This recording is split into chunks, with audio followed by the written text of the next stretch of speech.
গোলাকার স্কুলে যাবো চা বানাতে।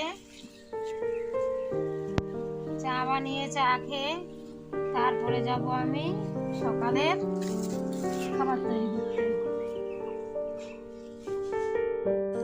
ছোটবেলায় এদের দেখতে কি সুন্দর লাগে, তাই না? আসলে ঘুম থেকে উঠেই দেখলাম মা ভোরবেলা 5:30টার সময় বাজারে চলে গেছিল এই পুচকুগুলোকে আনতে। কি বলুন তো, অত তাড়াতাড়ি বাজারে না গেলে 7টার মধ্যেই সব বিক্রি হয়ে বাজার একদম ফাঁকা হয়ে যায়। এদিকে 2 দিন আগেই এই পার্সেলটা চলে এসেছিল, কিন্তু খোলা হয়নি। চলুন আজ খুলেই ফেলি।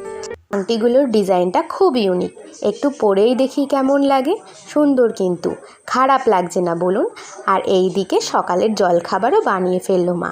মাকে বলেছিলাম আমায় কম তেলে আলুর পরোটা ভেজে দিতে, আর এখন তো খুব গরম, তাই আগের দিন টক দই আনা হয়েছিল, সেটা দিয়েই খাবো। আবার একটু মা সেমাই বানাবে, তাই দুধটা রেডি করে রেখেছে। আজকে এই পর্যন্ত শেষ করলাম। আপনারা সবাই ভালো থাকবেন।